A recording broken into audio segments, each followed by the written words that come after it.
I think the one I would say is that they are mentally strong. And what I mean by that is they are resilient. Every goalkeeper in the world is going to make a blunder. Who is mentally strong enough to deal with those moments? All right, we are good. Welcome, Patrick Mahon, to the Young Athletic. How you doing today? Good. Thank you for having me. Good. Patrick is the goalkeeping coach for the women's team at UCSB, or for both teams?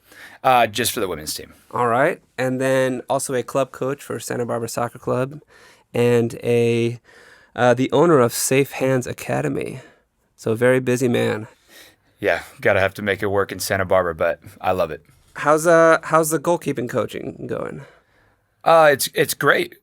Biggest thing for me is, I was a goalkeeper when I played, and it's something where I'm very passionate about. But the biggest thing for me is I just want to keep getting better. So more and more, keep coaching and hopefully helping some of the goalkeepers in the community. Yeah.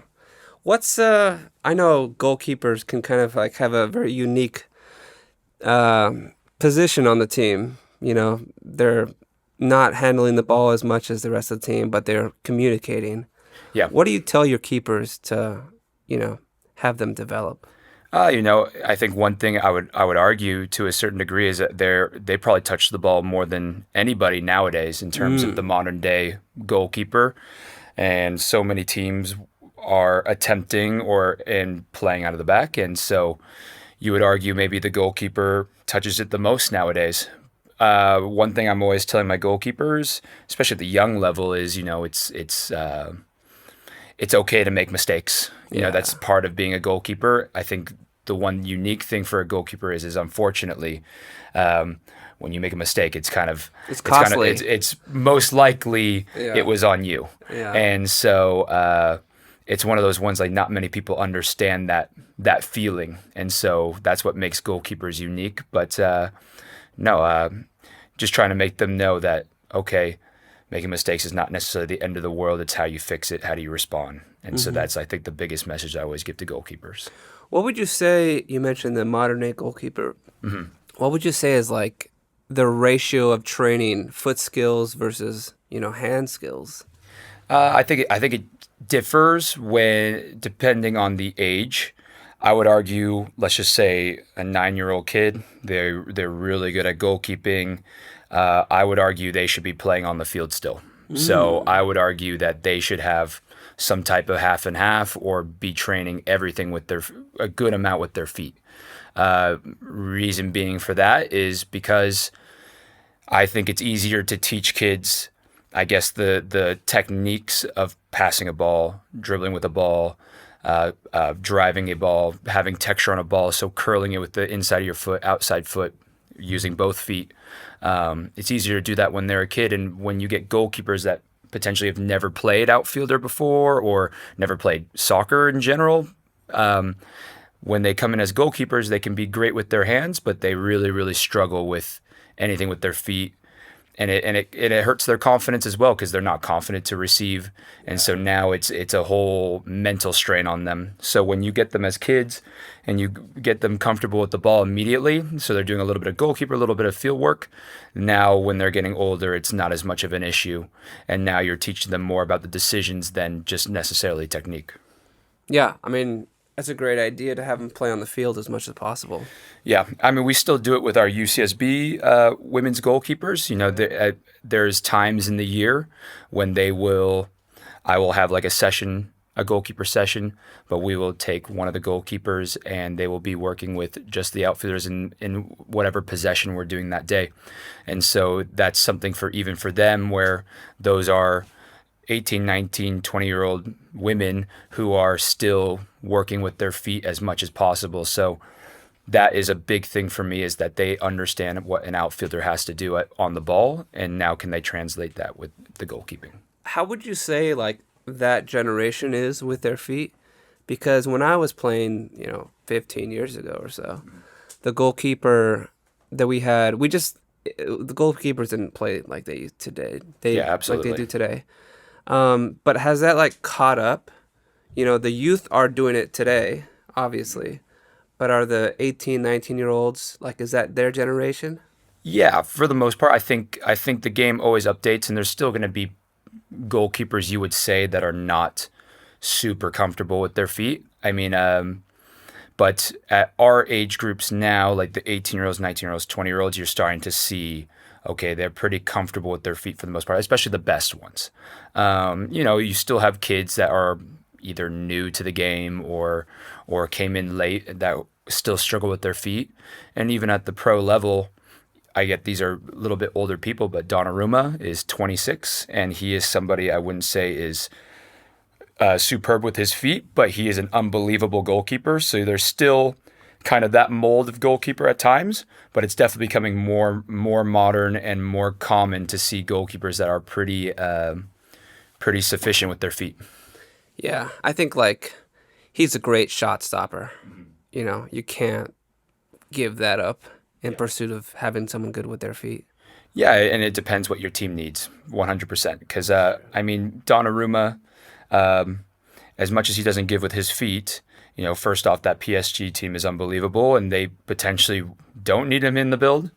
Obviously, if he had the feet, maybe they would use him more. But I mean, what he brings to the team is that his shot stopping is superb, and he has kept them in games or kept the other team out of games, and that's super important as well. Obviously, the first rule of goalkeeping is to keep the ball out of the net. So, obviously, it's nice to have feet, but obviously that's the first priority is to stop the ball.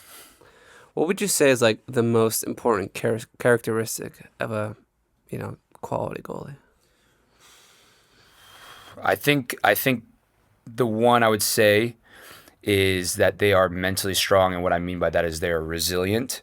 Because we kind of talked about it, every goalkeeper in the world is going to make a blunder, and depending on the person, you're going to make a lot of blunders, and it's something where you see it a lot in goalkeeping, where mentally it's tough to potentially come back from some of those moments. So obviously, there's a lot of good goalkeepers in the world, and even at the youth level, but who is mentally strong enough to deal with those moments?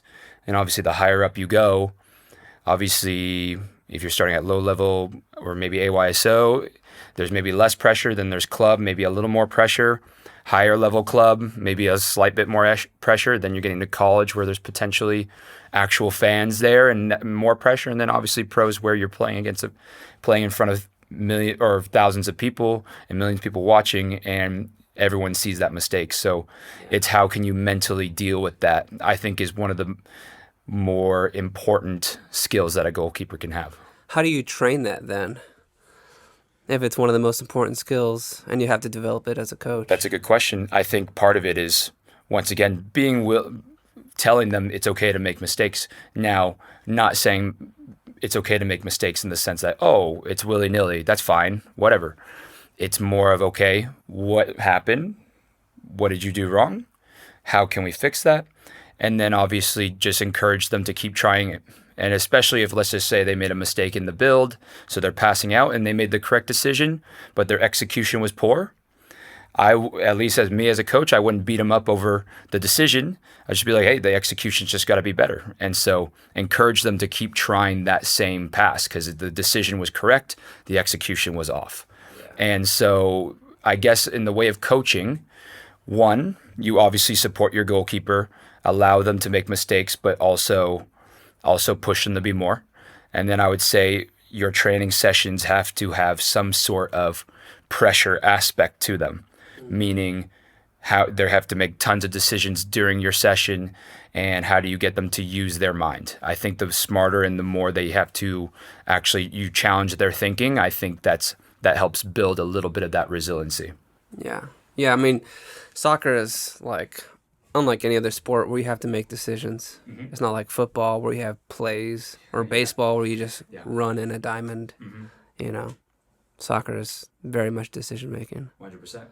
Yeah, I mean, like last season, we played with the goalies, so we passed back to the goalie, and one of our center backs didn't hit the ball hard enough, and the forward ran and took it and scored. Yeah. But it's like, you're 14 years old. it's a great moment to learn this. Yeah. You're going to have more opportunities to do it. I've made that mistake. Like, everyone has made that mistake. Like, remember it and, fix it for the next time. Yeah, and they might make that mistake multiple times, but it's one of those ones where you are trying to encourage them to keep trying to do the right things, and if they are trying to do the right things and they mess it up, that's a better issue than they make the absolutely completely wrong decision and they're letting up goals that way. So I'd rather encourage them to keep trying the things and then eventually get there. And so when they see that successful action eventually, it's because you push them to be there instead of telling them, oh, don't ever do that again. And now they're scared to do things that they need to be able to do as a goalkeeper. Yeah. Yeah, you have to have those mistakes early. Mm-hmm. You're wearing a UCSB shirt. How did you get involved with the school? I got very lucky. I was a young player that had just finished playing. And, I was approached by a coach that had worked with me before. His name is Goffin Boyoko. He's now the associate head coach at UCLA for the women's side. He is somebody who played for UCSB and coached on the women's side for UCSB. He is somebody that I respect a lot, and we got to know each other because when he was in Santa Barbara, I was still playing, and he would run a kind of like a college / pro / ex-pro little training in the mornings in Santa Barbara, and I would go to those, and he saw me. I believe he saw me coach one day, and he was like, "Okay, well, do you want to join me at UCSB? I can talk to our head coach and see if we can get you in. We're looking for a goalkeeper coach." So it was just right place, right time, and I've never looked back. It's been great since. I've really enjoyed being at UCSB. It's been awesome. How long have you been there? I'm going on my 5th year. Wow. Yeah. 5 years. Yep. And that's, it's a top program. I bet it's fun to be a part of. Yeah, I mean, I believe we're getting better and better. We won our conference tournament last year, so that's a big achievement for us. I think our goal this year is how do we retain that level. Not every year I've been there we've been that successful, obviously. So it's something for us is how do we keep pushing ourselves to be more. And the season is in the fall, right? Yeah, so right now we're in a little bit of an off period. Okay. When do you start back up?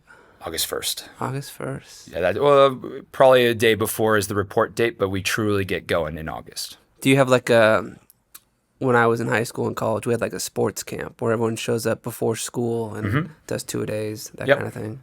Yeah, similar. They do something called a captain's camp. So they'll come, most of the players will come a couple weeks early, and they'll be training on their own. Per the NCAA rules, we're not allowed to be there, so we're not a part of it. But obviously, the captains run it, and they've been around the program long enough to know, okay, what are the coaches going to be looking for? So they run the sessions, and then obviously when it becomes report time, that's when we get involved with them again. I think it's time to do away with the NCAA. I don't think they need to make any arbitrary rules anymore.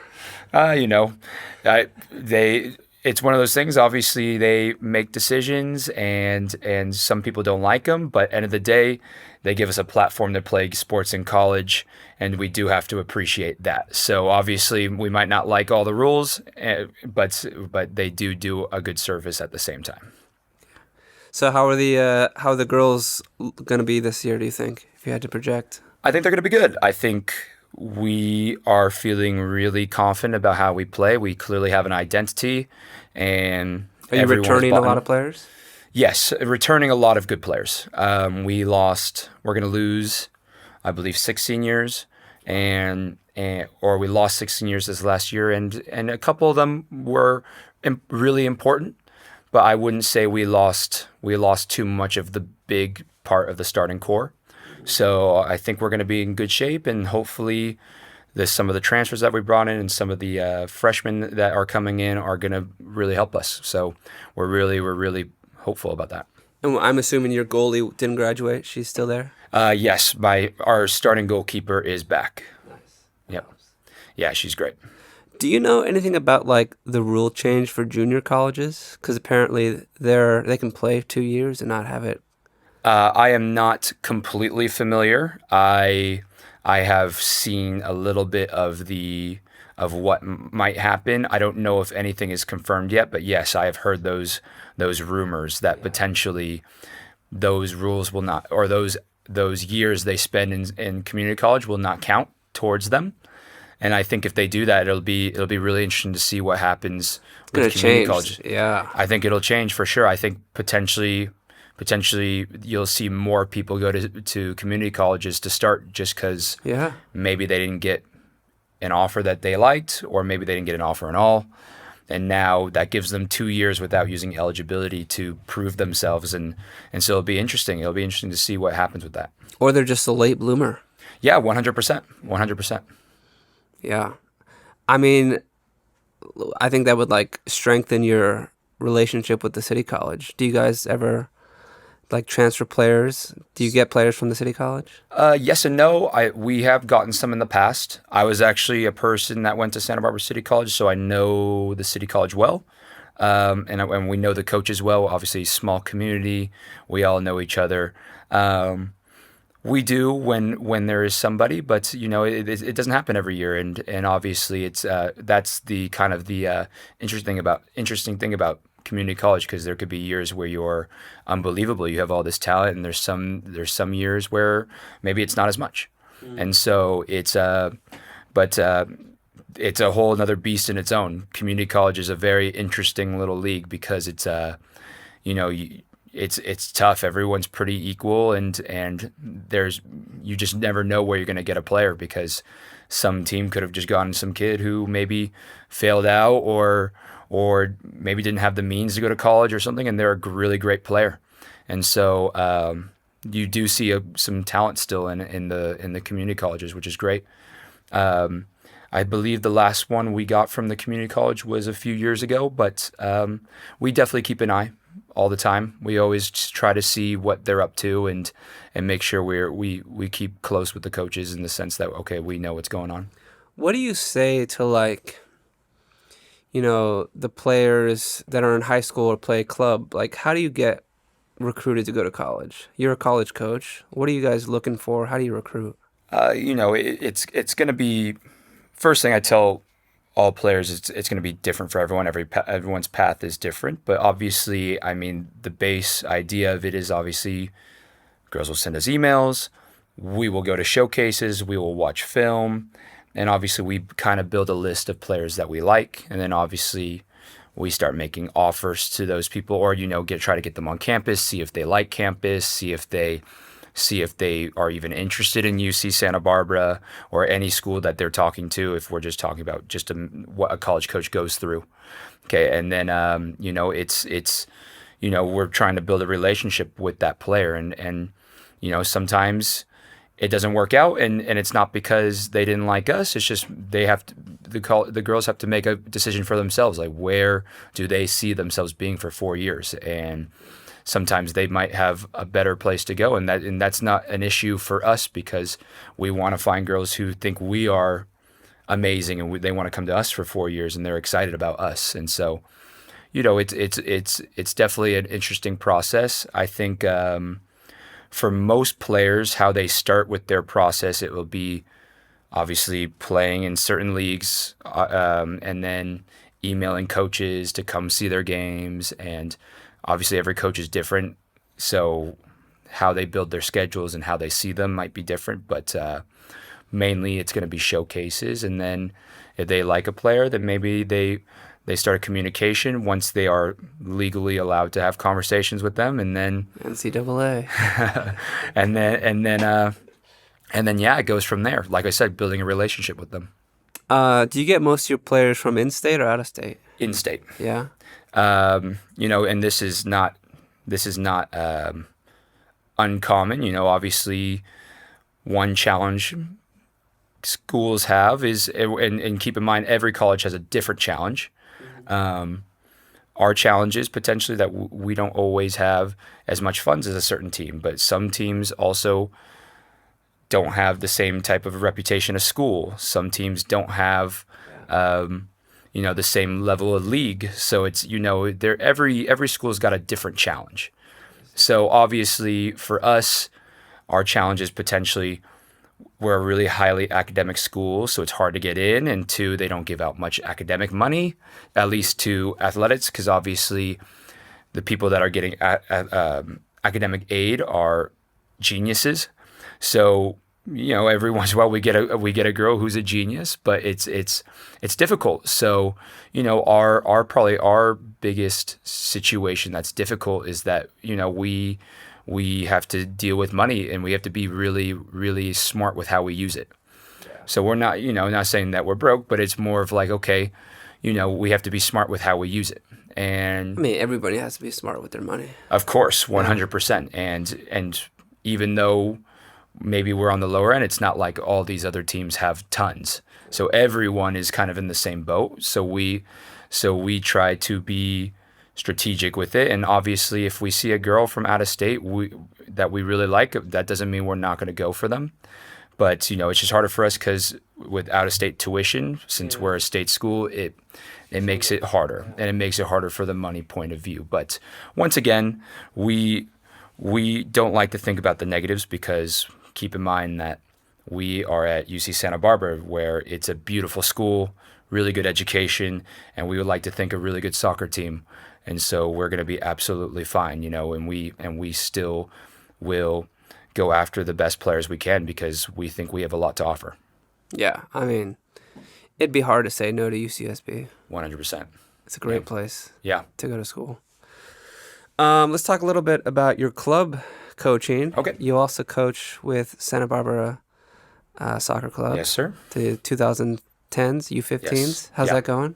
Yeah, it's good. I love the teams, and you know how Santa Barbara Soccer Club works. It's very much a community when it comes to the MLS Next. So I love working with all the boys and the other coaches. I think I've learned a lot off all those guys. So no, it's been awesome. Are you the goalkeeping coach or the head coach for the team? So I'm going to be doing the goalkeeping, and I am the head coach of the U15s. Nice. Yeah. And how was the season? It was a bit of an interesting season. I think we're feeling really good about ourselves now. I think we're in a good groove right now where we are playing some of the best stuff we've played all year. I think a little bit at the beginning, I had joined on as the coach, and then obviously they had potentially lost a couple players, and so we were kind of trying to figure out what works best for us. And especially for me, being new in the MLS Next, it was a little bit of a transition for me too. Like obviously, I was learning how to coach in there, and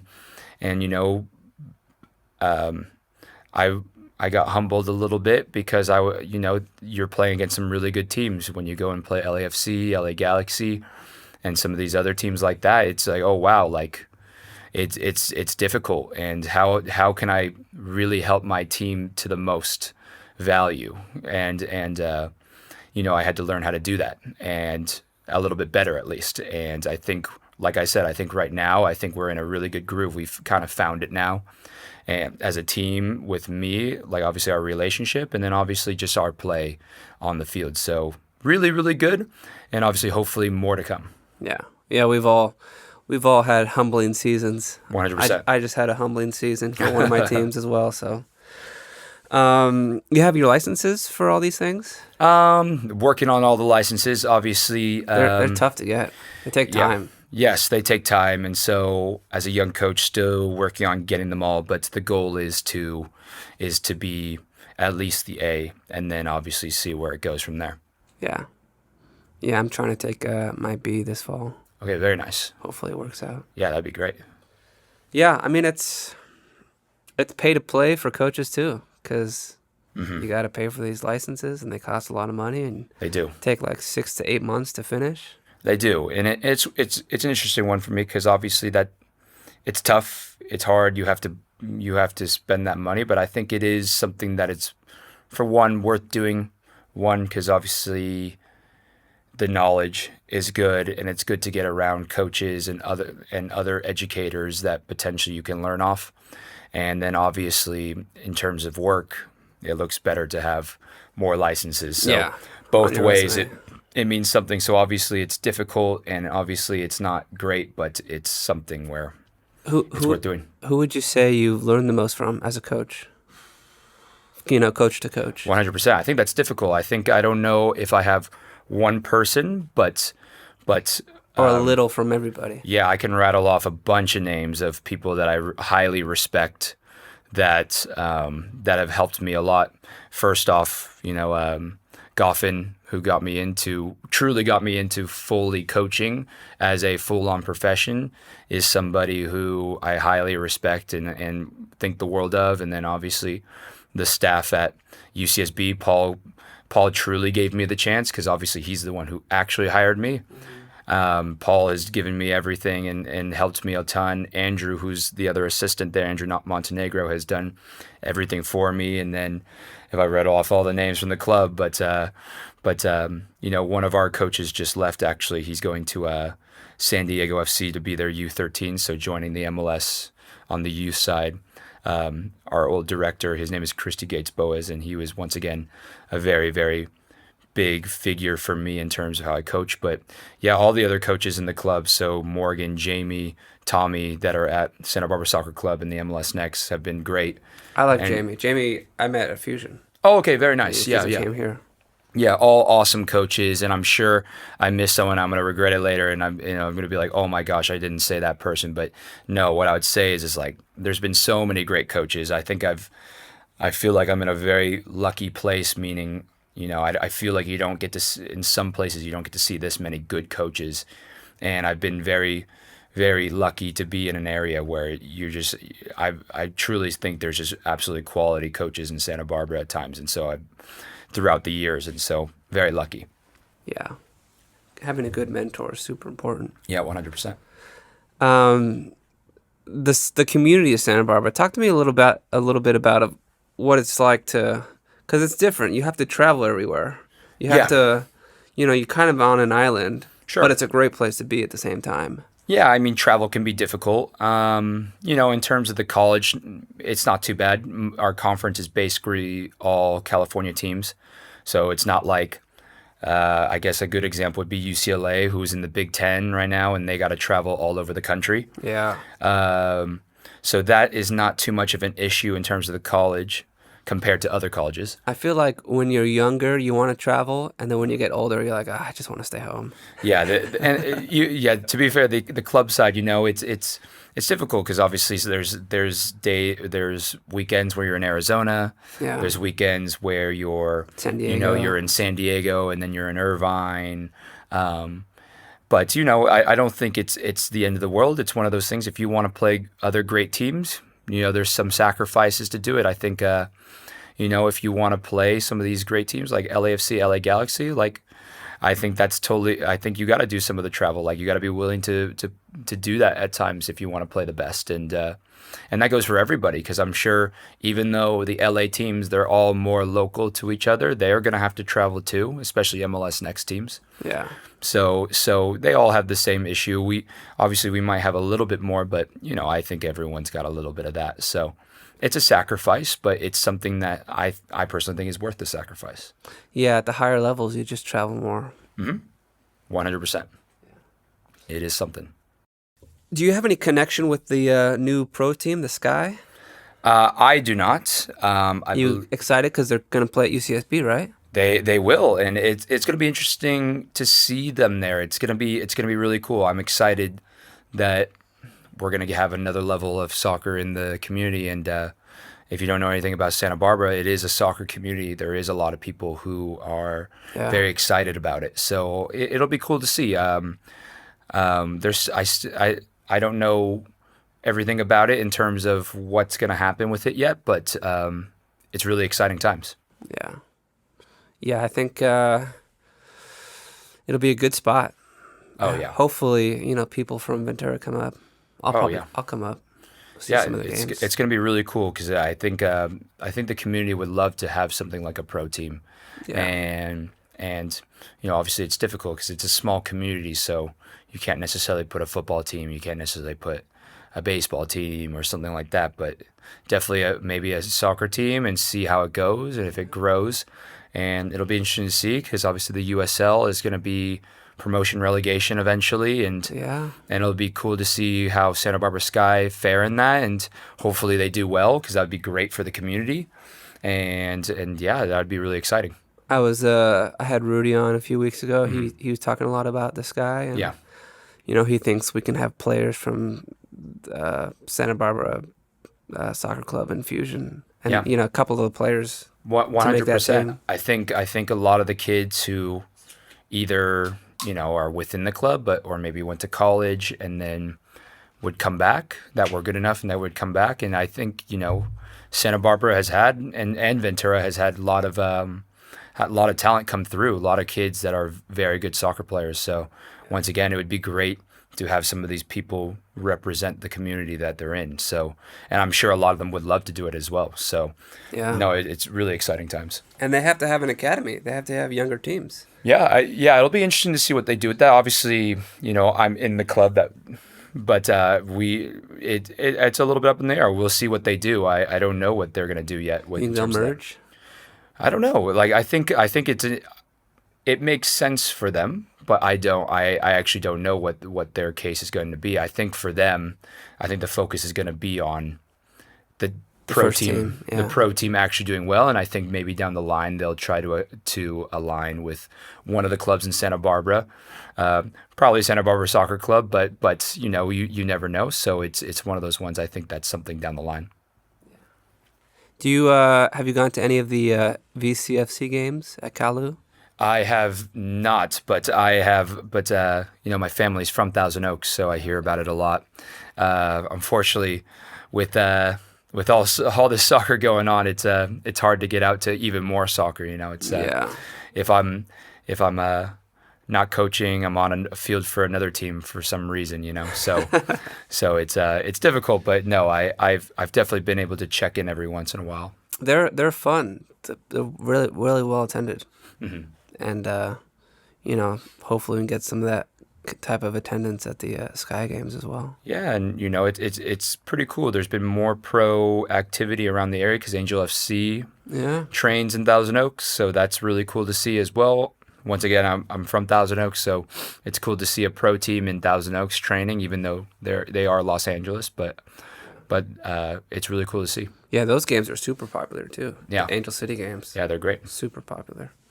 You live in Thousand Oaks or in Santa Barbara? I live in Santa Barbara. Okay. I grew up in Thousand Oaks. Okay. Yeah.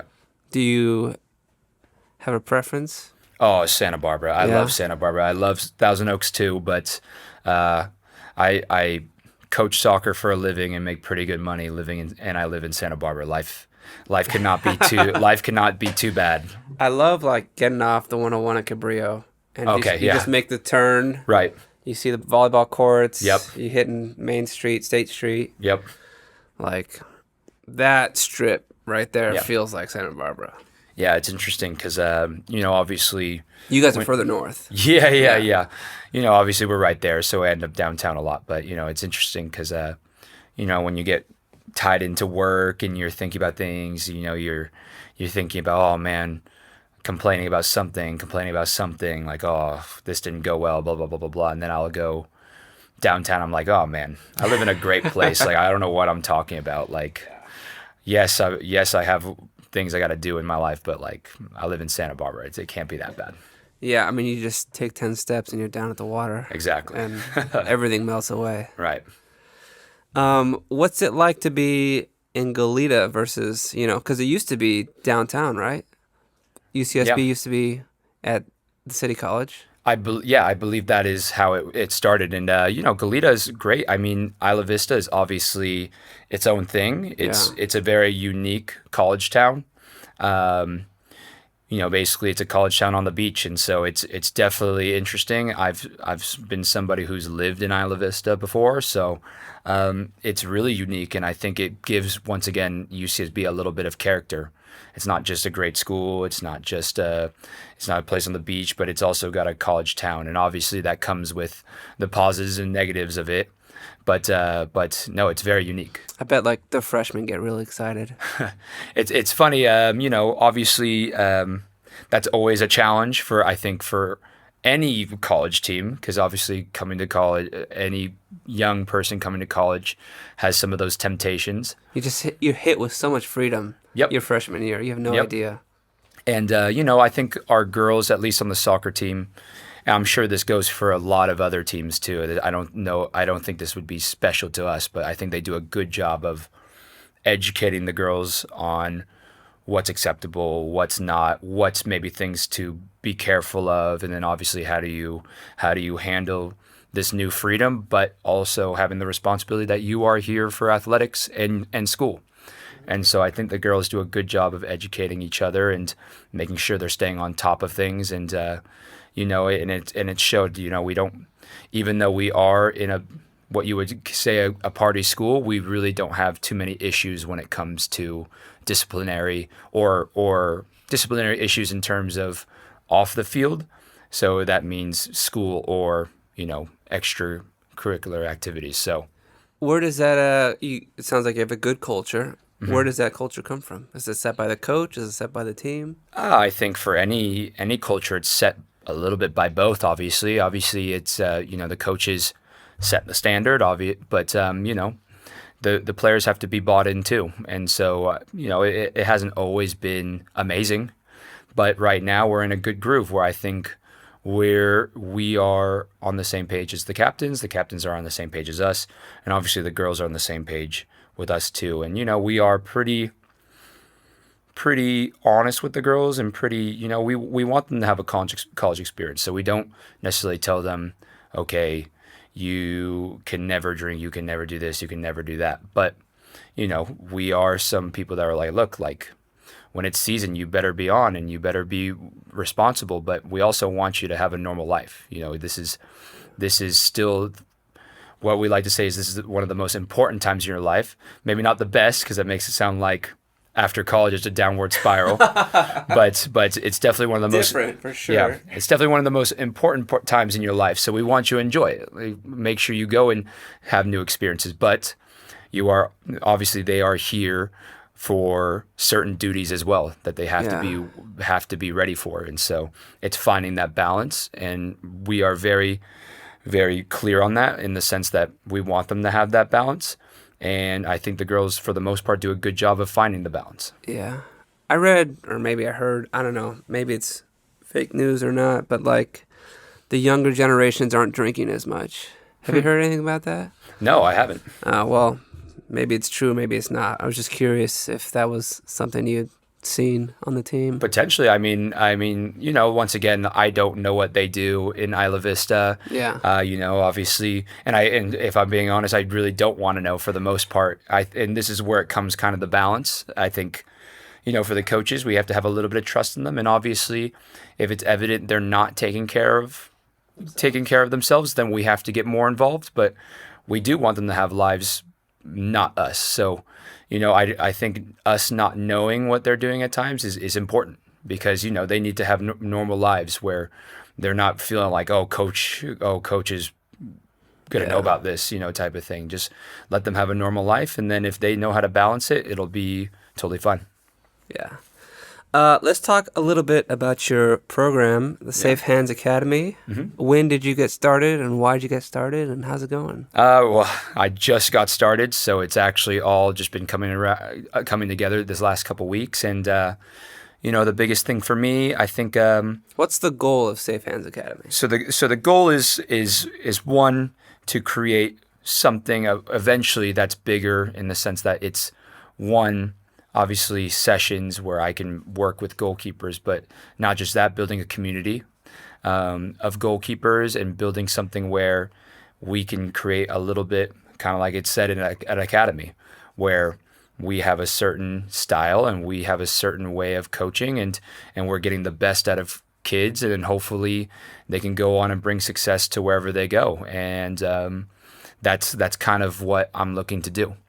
And, and we'll see how far it goes. Obviously, it just got started, and I'm super excited, and I'm just ready to work with some of the players. What do you think is unique to your perspective as a coach versus someone else's coaching academy for goalkeeping? I think every academy is going to have similarities. What I always get reminded of and agree with, and I hear and some of my mentors have told me this, is like, we're not Johan Cruyff. We're not Pep Guardiola. We're not reinventing soccer at all. So it's okay to have similarities to other people, but it's how you are teaching them, how are you growing them. And it's okay to have ideas from other people too. So, I wouldn't say we're necessarily so much different from anyone else. What I think I bring that's unique as a goalkeeper coach is I very much value the mental side of the game. So obviously technique is important. Obviously athletic and being able to make saves is important. But what's really important to me as a goalkeeper coach is one, how like we talked about, how they deal with setbacks and how resilient they are, but also decision making of the game. I think the game, especially as a goalkeeper, is so much about decision making, and I think it takes you from being a good goalkeeper to a great goalkeeper, because you can see goalkeepers that can make saves all the time, but if they can't make decisions on when to do it, why to do it, and be able to apply themselves in the correct manner, it goes a little bit to waste. And so it's something for me. I think that's where I'm a little more unique, because I really, really appreciate that side of the game. You know what? Like, one of the most important decisions, goalkeeping decisions from my perspective, I've never been a goalkeeper, but from my perspective, is like when to stop the game with just catching the ball and letting your team reset, and when to go. And I was watching the Barca game against Inter. I don't remember if it's the first or second leg. Okay. But Barca was getting just hammered. They were getting attacked. And the goalkeeper had the ball and decided to release it quickly, go for a counter. And I was like, that's the moment to give your team a break. And what happened? They lost the ball. Inter attacked. They got a penalty and scored. Yeah. And it was like that moment that if you had a better decision, you could have avoided that penalty. Yeah, but potentially. And it's one of those ones that's part of the game. And even the best players in the world will have those moments where there's a lapse in potential judgment. And even though that's not necessarily on the goalkeeper, I believe it was Szczesny, that's not necessarily on him in the sense that the penalty wasn't called, but could, kind of like you said, could he have avoided it? How could he have slowed down the game? And this is what we talk about a lot in terms of goalkeeping, because obviously if you talk about stats, obviously you can find things about goalkeepers, but there's so many stats that go, well, there's no stat for it really, because we talk about game management. And it's more than just when to slow down or speed up, because you think about a game and how many times, or well, I'll say it like this. So obviously our first goal as a goalkeeper is to keep the ball out of the net. Duh. But I guess this would be rule 2 or subset of rule 1. So maybe 1A would be limit the other team to as little goal scoring opportunities as possible. And how do you do that? Obviously your technique, so catch the ball. Duh. Okay, don't let them have another opportunity. Yeah. Okay. But I think the bigger one for me is, how do you avoid situations in the first place? So okay, the team you're playing is a team that likes to counter, and you're a team that likes to press high. So your high line is up and they are looking to counter. How can you set up your defenders? What we call it as counterbalance. So how can you have a good counterbalance, so just in case we lose it and they try to go quick, we are in a good shape so we can avoid as much as possible an attack on us. Yeah. So things like that. So that would never show up in the stat sheet, but that is something that I think that is almost as important as somebody who can save shots. And obviously, once again, a goalkeeper has to be able to save shots on goal. But how can you even prevent it from getting to you, I think, is super important. Yeah, how to limit the destruction. 100%. Yeah. And the reason why I say that too is because you look at stats in games, and I don't have the exact stat for you, but when I looked back at our UCSB season, when you think about how many shots the other team is getting on UCSB, and we were pretty good defensively this year, but it's 4 shots, maybe, and that was maybe giving the stat a higher end of it. So 4 shots all game in 90 minutes, and that's not saying that they were on target.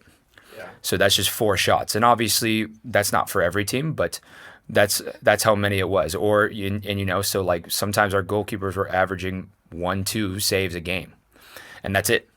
And so, what are you actually doing more of the time? Are you managing the game? Are you able to Good positioning. good positioning, being able to handle crosses, good decision making on crosses, good decision making on your possession. Where are you playing it? Are you playing passes that we can now go forwards and now start our attacks? Okay, so there's a lot of different stats that maybe that you wouldn't see from a goalkeeper. So it's very much that decision making that's important, and so that's one thing that I'm very much very big on, and very much I think it's very important. So we talk about it a lot. Yeah. Yeah, it's one of those like you're never gonna find it on a stat sheet. Yep. It's not shots, or goals. Yep. It's really what makes the soccer. Yep. Who do you think does it the best as a goalie in the world? / do you have a favorite goalie? They can be two separate people. Yeah, it's tough because, and obviously, one thing to say, like, why is it tough to maybe pick that out for the most part is you don't get to hear their communication when you're on screen. Obviously, you can see some of the things they're doing, but you can't necessarily hear what they're saying all the time. So that's it's a tough one to actually determine. And obviously, you can see it firsthand when you're kind of at games and you can hear them, but there's times you can't. I think some of the best goalkeepers in the world right now, and you see it on their distribution and their shot stopping, but I think their management of games. I think Alisson's a great one. Obviously, Donnarumma had a great year. I think he's grown a lot as a decision maker, and that's clearly why he's one of the best goalkeepers in the world right now. I'm a big fan of what's his name, Ederson, and I'm also a big fan of Emiliano Martinez. Ederson's maybe less of a decision maker. He's a little bit more rash, but not necessarily saying that's bad. It's one of his biggest qualities and one of his biggest negatives at the same time. So there's so many ways to play it, but what they all have in common is that, once again, we talked about it, they are resilient. I've seen them all make mistakes. I remember 2 years ago, Alisson was being, he was in the news because he made a few mistakes in a row and they were worried about him, and he's been absolutely fine this year and once again been proving why he's one of the best in the world.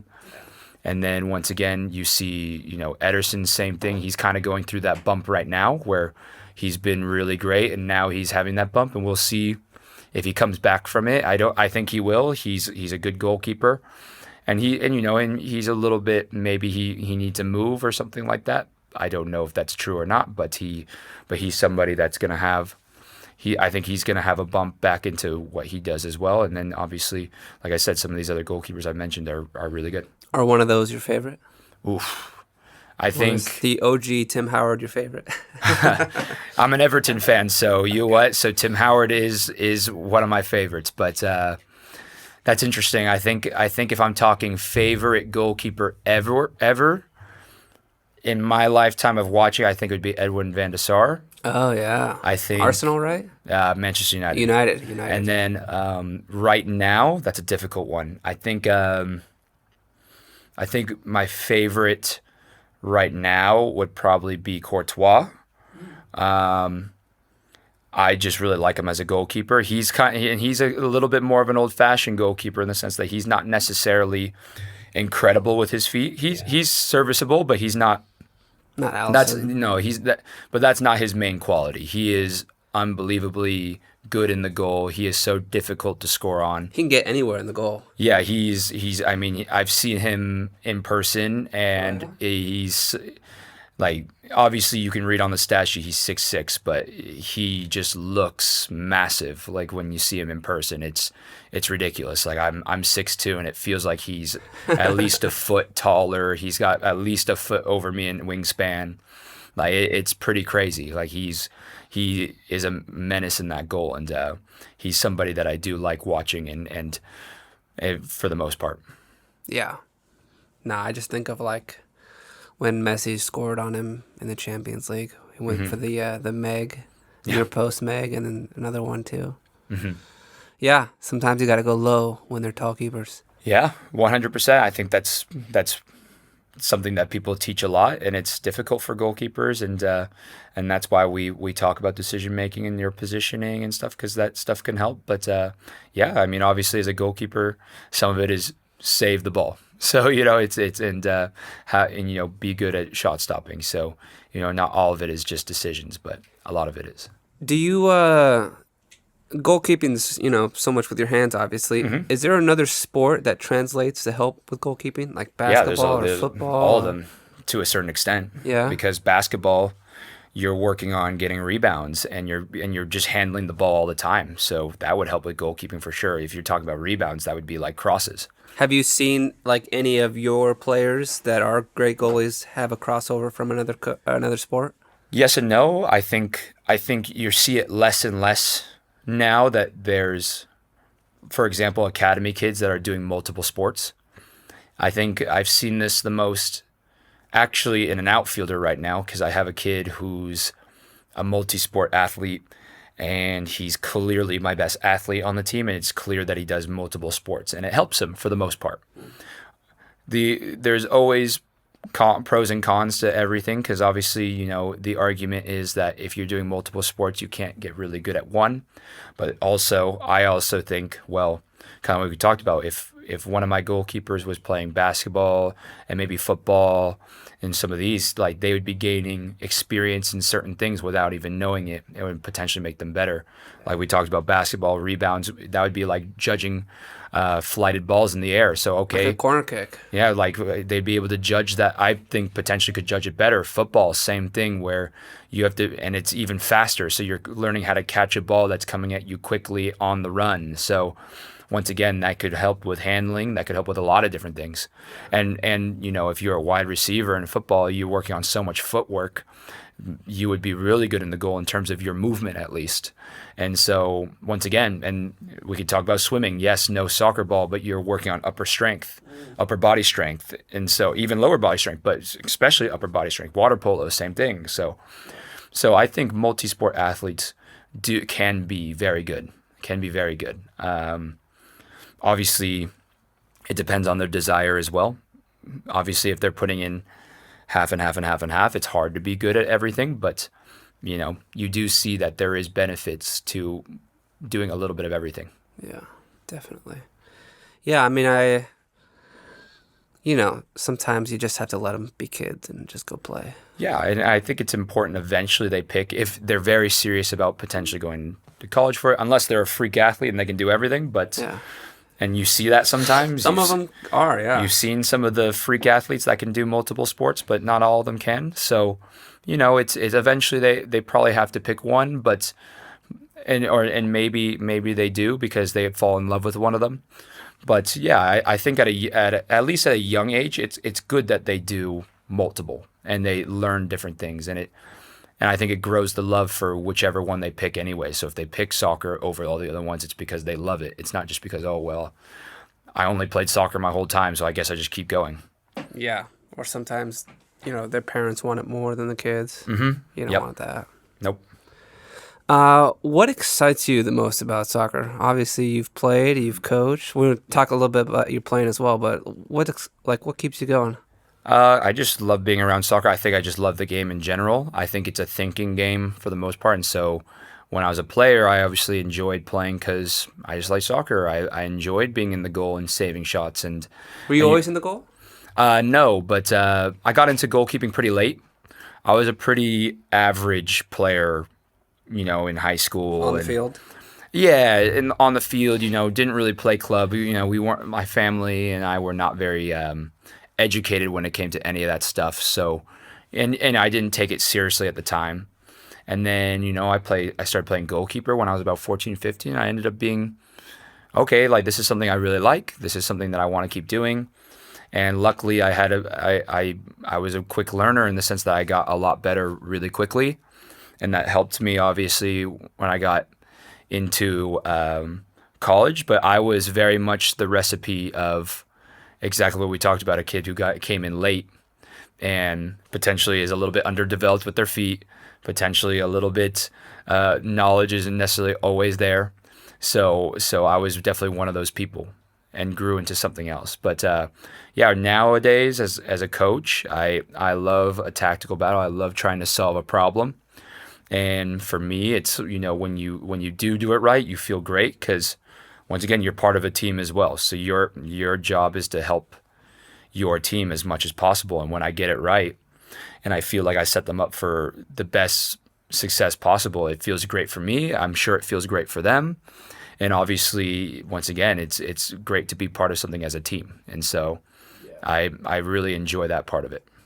Yeah, being a part of a team is like it's it's the bounty. Yep. It feels like rich. 100%. You can't forget that. You play team sports. It's not just individual sports. It's Yeah. I love that. I love that part about it. Yeah. And once again, I just love soccer. If I'm not on the field, I'm watching the game. If I'm not watching the game, I'm playing some silly game that is soccer, on my phone or at home, whatever. So it's soccer, soccer, soccer all the time. Yeah, that's a lot. Yeah. Do you watch any of the sports? Are you watching the NBA finals right now? Yeah, I watch everything, but not as dedicated to it as soccer. But yeah, I watch. I've been watching the NBA. I've been watching. What's number 2 for you? You think? Probably Football, probably the baseball, next one I watch the basketball? most is probably basketball. Yeah. I used to be really, really into football. Not as much anymore, but I used to love watching football as well. And then baseball, I've grown appreciation for baseball recently, so I've been watching a little bit more baseball. I never played one game of baseball my whole life. Yeah, same here. To be fair, I never played baseball, but I do. It's funny. You talk about a game that's, it's a little bit different than soccer because it's I guess there's clearly decision making in there because obviously they're picking pitches that they feel like will deceive a batter, but to think about the skill it takes to throw a ball into a small square area as hard as you can at 100 miles per hour and be accurate with it is insane. And then also telling that person, hey, you have this little wooden stick to hit a tiny ball that's coming at you 100 miles per hour. It is a very difficult sport. So I have grown an appreciation for the skill that is in it. Yeah. I'd love to play in like some adult softball league. I gotta sign up for that. Yeah. I play in an adult soccer league, but not a softball league. Do you still play at all? You have time to play at all? I'll sometimes hop in with the boys, especially the MLS Next boys. So we obviously as an academy we have coaches helping out with all the teams. It's not just our own team, so you get to know all the different teams in the academy. So right now it's from the 2012s to the U19s, which would be, I believe they're 08s. So I believe they're 08s, 07s, 07, 08s. And then, so you get to know all of them for the most part. And so, there's sessions where I'll hop in with the U19s or the 08s and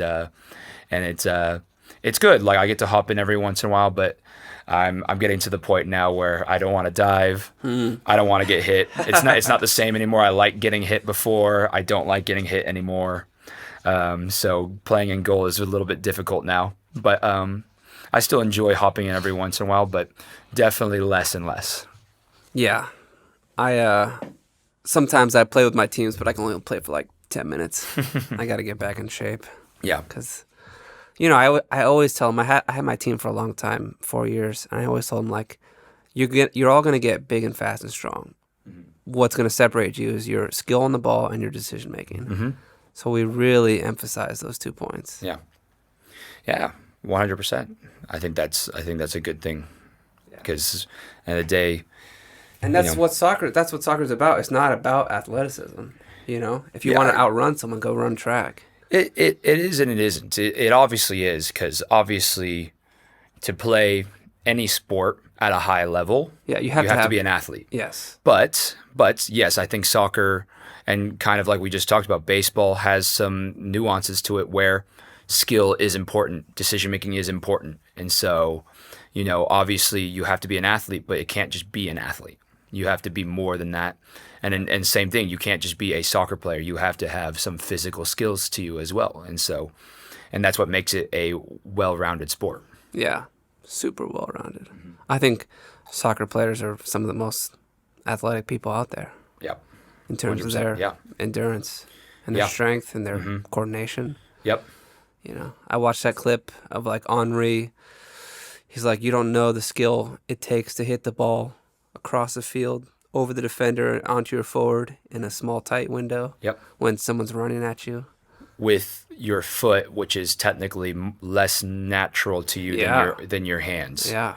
In terms of like depth perception. Yeah. So it's definitely, no, it's difficult. And once again, soccer has so many things that are very skill required. And you know, that's what makes it pretty unique, is that you have a combination of a lot of things. And so it's definitely something that I always appreciate about soccer, I think. And obviously that's why it's my favorite by a lot. Are you excited for the World Cup coming next year? Yeah, I'm super excited. I mean, it's always nice to have an event that's here, and it's obviously the World Cup, so it's the biggest stage, and it'll be really great to see a bunch of people come in and want to watch games, and obviously, hopefully, I get to catch a few of them. You think we'll have a chance to get out of the group stage? I think we will. We will. I know people are a little bit low on the U.S. national team right now. But, you know, I think we are getting more and more talent, and I think hopefully it could get pieced together. And with the quality we're starting to have, like I don't see why we couldn't. Now, obviously, it has to all come together, but I don't see why not. My family's also from Australia, so we're rooting for Australia as well. They had a good run a couple years ago when it was in Brazil, I think. The last one they had, they did decently. They got out of the group stage, and they also had France in their group, and then they played Argentina and gave them a bit of a scare. Obviously, they ended up winning that World Cup, so you know, obviously not too much of a scare, but I remember like a goal. Like a highlight goal from one of the World Cups for Australia. That was probably Tim Cahill versus like Chile. A volley. Yeah, versus the Netherlands, I believe. Yeah. So that's probably one of the best goals in Australian history for sure. It was definitely one of the best goals in that tournament. James Rodriguez won the goal of the tournament that year. That was the one where he flicked over and volleyed it as well. I remember that one. Yeah, Australia, they have one more group stage game. As long as they don't lose 4-0, I believe as long as they don't lose 4-0, they are into the World Cup. So they better not lose 4-0. Crazy things have happened. Barca lost 4-0 to Liverpool. Yep. All they had to do was not lose 4-0. I'm definitely not booking the ticket yet, but definitely hoping they get it done. They play actually tomorrow or in a few hours because it's in the morning. So it'll be interesting to see. Oh, wow. Yeah, but I'm excited for that one. But haven't booked the tickets yet because got to make sure they get in first. I mean, no disrespect. Is there a lot of competition in that conference? I feel like Australia there is. The Asian conference is difficult because there's a lot of teams that are decently good. Because if you think about it, Who's in that conference? Like is South Japan Korea, Japan, okay. Saudi Arabia, Australia, and then nowadays, you know, obviously Qatar had their World Cup, and Qatar was in the World Cup. But you think about the last World Cup, how many teams from Asia got into the next round? It was Australia, South Korea, I believe, got through, Japan. So that's 3 teams in the Asian conference that got through their group stage. Well, that's great. So obviously, is it the strongest conference? Obviously not. But they are. It's more difficult than people believe, and so it's hard. And Australia had a tough group to get into the World Cup right now because they got South Korea and Saudi Arabia in their group. So Who are they far so playing good. Later today, they're playing Saudi Arabia. So Saudi Arabia is third. Australia is second.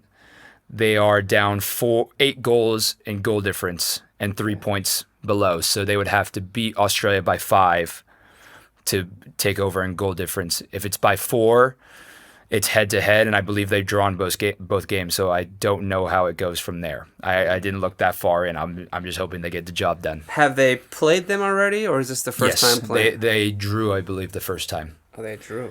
So, and Australia's going through a little bit of transition. They're a little bit weaker than they've been in the past, but no, it'd be great to see them in the World Cup again, and I'm sure my family will be very happy about that if they can make it. So hopefully they just take care of business.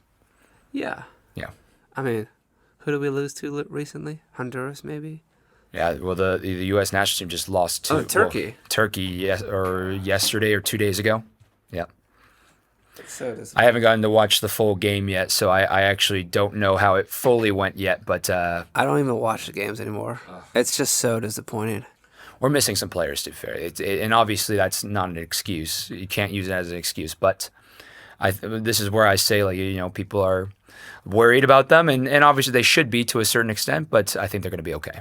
Do you think the Turkey Professional League is better than the MLS? Because they've got a good league, the Istanbul team. It's difficult. I don't know. I don't know how to compare that. I think they probably have better individual teams. I don't know if it's a better league, but they definitely have. I mean, Galatasaray is for sure better than teams we have in the MLS. I don't know if the full league would be better, but definitely individual teams, Besiktas, Galatasaray, Trabzonspor would be better.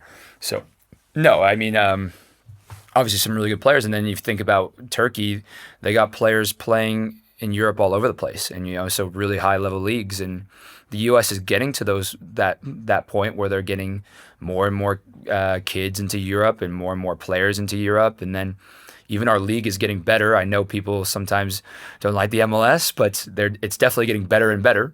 So it's one of those ones where it is improving.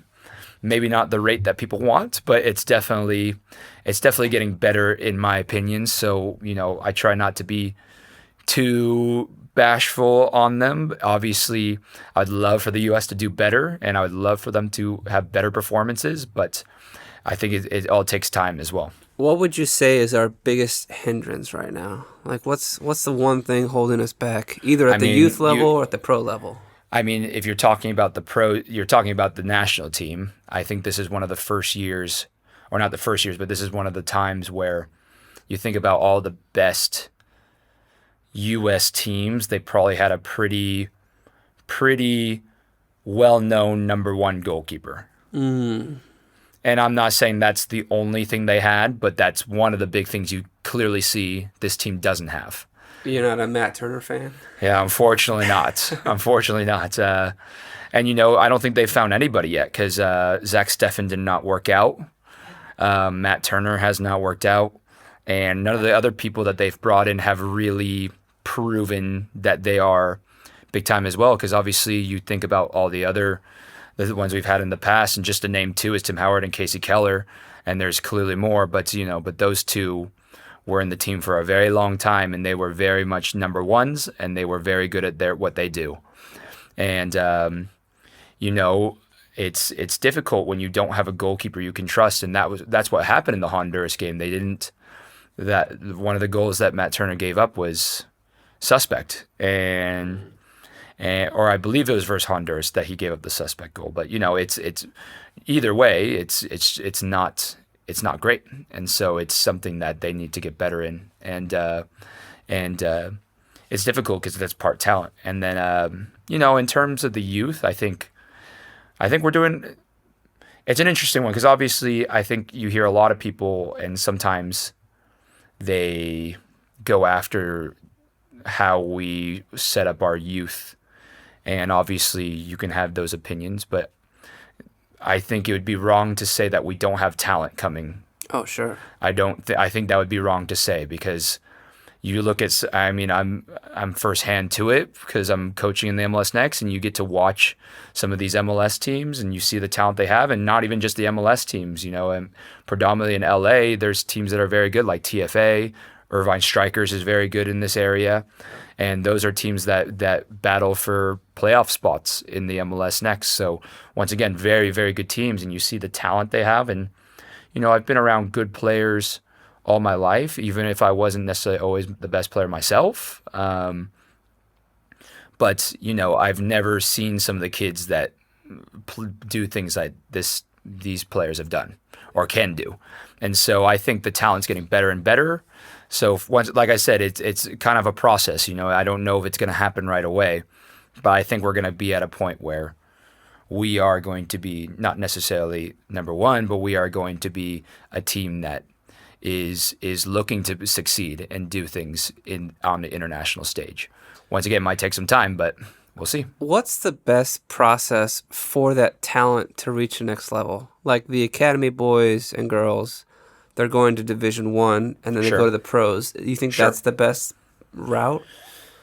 You're seeing it more and more. It's less and less that's happening. You see that on the girls' side a lot, where most of the NWSL teams don't necessarily have academies, so they sign them straight up, and so you're seeing a lot of high-level high school girls who've potentially committed somewhere and then saying, "Oh well, we're uncommitting because we have just signed to go professionally."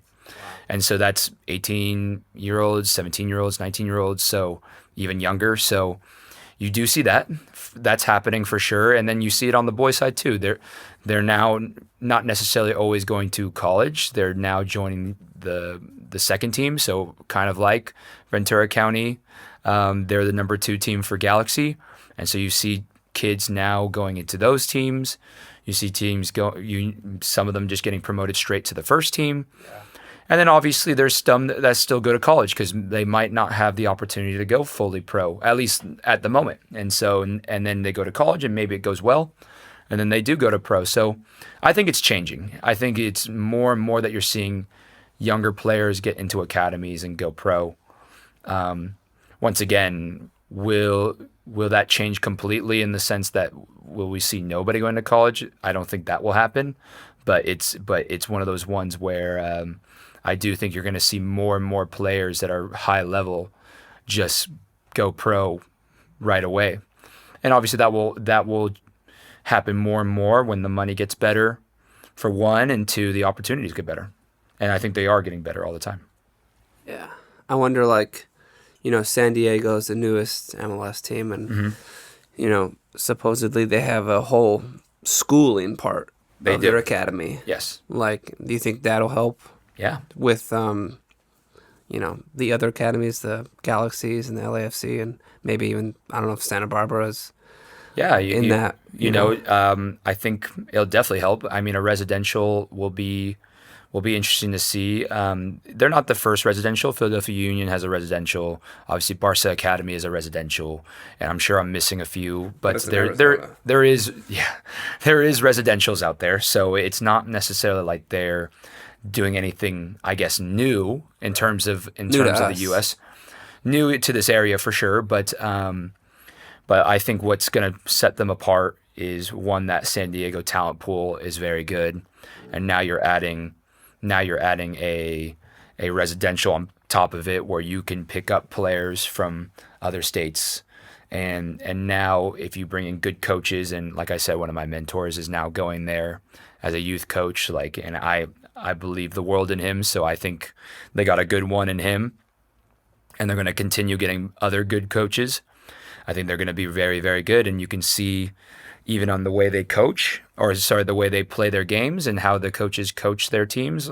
San Diego's doing pretty well in the league, and obviously that's part talent, but they're actually an attractive team to watch in the MLS. So I'm excited about that, and out of a selfish perspective, we have a Santa Barbara Soccer Club alum there, drafted number 1 in the draft, Manu Dua, who is on San Diego's team.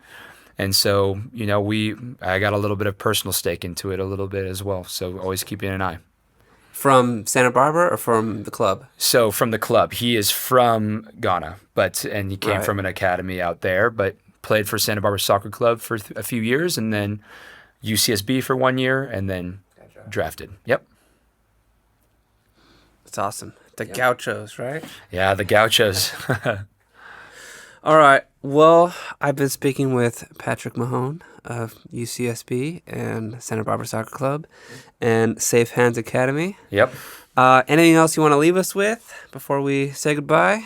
No, just want to say thank you for having me. Obviously, this has been fun, and it's been nice to talk about soccer and a little bit of goalkeeping. I'll plug myself a little bit. Obviously, I have my academy and working with a bunch of different goalkeepers. So if any goalkeepers out there are interested in coming in and having a session, let's do it.